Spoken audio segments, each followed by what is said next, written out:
Gorilla Dad here with another episode of Let's Play. Today we're playing a little bit of Super Meat Boy, and we're on the level of Hell.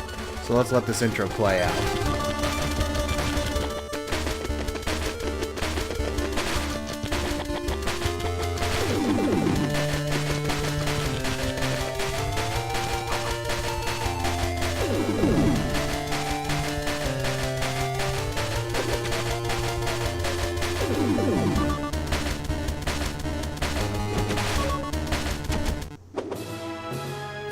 Alright, so Dr. Fetus has kicked Meat Boy off the cliff and into the depths of hell. So let's start this out. So a lot of questions on why I'm playing a 10-year-old game and why I'm Let's Playing that. Well, there's a couple reasons, and one is that there's been a lot of buzz around this lately. With the new one coming out, the Super Meat Boy Forever was just announced, I think, at PAX. Going to be an endless runner, but everybody said it still feels like a Super Meat Boy game, so that's great news. The other is that this is going to continue to be the definitive edition, I think, and largely that's because of the music. This was all conducted by Danny Baranowski, and since then he has split ways with Team Meat Boy, and it's got a different soundtrack, and it's still pretty good.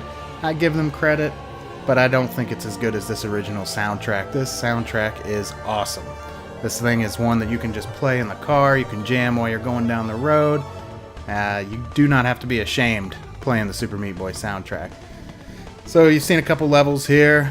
This one actually isn't too hard. If you're good at jumping and sliding, it's actually a pretty easy level. Some of these other Hell levels are pretty tough. All in all, Hell is pretty difficult. It's definitely not the hardest of the levels, but there's some tricks to each one. You gotta be fast, you gotta learn your slides real well. Looking back on that one, I think I probably could have done that a little bit different. I probably could have gone up and over that saw, but I didn't, so alas, no A+. I do want to go back and get the A+s on these levels. I think that it's very doable. After you play some of the later levels, you realize that this level isn't so bad. Some of those later levels are truly, truly difficult. So there's an A+ on that one. If you want any hints or tips, just drop me some comments. I'd be happy to chime in. I've spent a lot of time playing Super Meat Boy over the last couple weeks. I think I could have a lot to offer. That one, I could have taken the shortcut through the saw there and gotten the Band-Aid. I haven't really focused on Band-Aids much on this run at all. I may come back at a later time, get some of those Band-Aids. So this one was kind of hard. A lot of saws waiting on you, a little bit of rhythm to it because they come down, you got to run through and then in and then through and then you're there. That one was an A+. I think they were pretty generous on that time. So anyway, some more Super Meat Boy coming our way with Super Meat Boy Forever. I'm really looking forward to it after I've spent at least 30 or so hours getting through the light world on Super Meat Boy. I have enjoyed every minute of it. It has been great.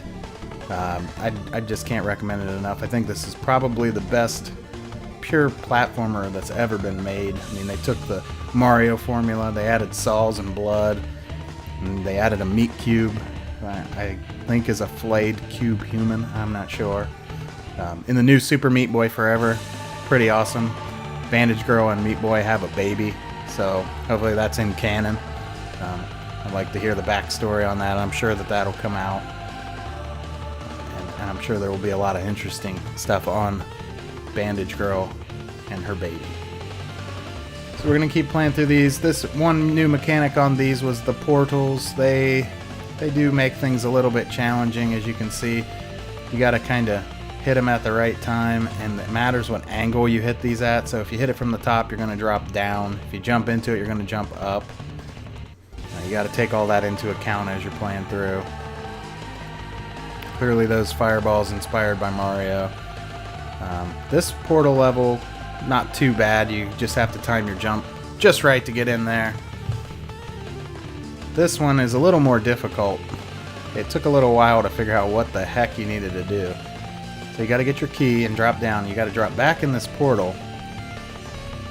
Jump in and then jump off the wall, and I thought, what the hell? And so then you go in there you got to do a wall jump off the same portal. And then jump out of there. I had to think about this for a second. And onto the wall and then over to Bandage Girl. And Dr. Fetus steals her again, like always. Thanks, Dr. Fetus. This one has some fast-moving lasers, so you just gotta time it out right to run around those. You can hide behind those walls, that makes it a little easier. Again, this is a level that just makes you jump perfect to be able to get through it. I didn't get an A+ there, and I actually moved pretty quick through that level. So we're getting up to 13, and we're starting to add some challenge here. The blocks are starting to fall away. We got to get that first key, then we got to somehow have saved enough blocks to get through and get that second key and get all the way over and get the Bandage Girl. That one takes a couple of tries, but you'll get through there. But these levels become increasingly more devious as we go through, as it does with the whole game. I was really impressed about how the difficulty level just did not let up from the next level, as I have videos for World 5 and I have all the videos for World 6. Nothing let me down. The end boss fight was pretty tough, lots of saw blades, so we'll get to that. And you'll surely enjoy it as much as I did. This one brings across the chompers. Those chompers are a pain. They explode and then send little chompers out after you. Pretty awesome little game mechanic though. I really enjoyed it. This one, pretty tough. You gotta time that just right. Got more chompers there. I'm not sure if that chomper really does much, but there's Dr. Fetus taking the Bandage Girl again, so now we have to go on to level 17, Lost Highway, to try to get her again. This one starts spitting fireballs out through the portal, which is, you know, that's always fun. So you gotta wait for these fireballs. Yeah, kind of do this. Yeah, this one wasn't too bad, not too terribly bad. Some of these levels I was able to get through on the first time.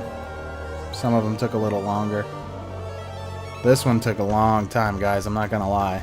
This was a really hard level. These chompers make it a pain in the butt. You gotta get away from them. Plus you gotta try to stay on this moving platform. Oh, I got lucky there. You gotta get up these saws, still get on that moving platform and do it again. And then you get over to Bandage Girl. That level, I would be remiss if I told you it took less than 15 minutes for me to get through that. That was just really, really difficult. This one's kind of hard because, you know, it's the famous slow play mechanic where they like to have a slow moving mechanism that you gotta be patient, you gotta wait on. I kept dying right at the end. A chomper would get me, but I thought that was a cool shot. Chomper's right there next to me in Bandage Girl forever. That one I ran right off the edge. So there's some spikes here. Those spikes are obviously like anything else in Meat Boy. They're insta-death. Oh, where'd that portal take me? Yeah, it doesn't take you there. So you gotta wait. That lava does keep moving when you're not inside that room, so you just wait for it to drop down. And then you got plenty of time to get over there.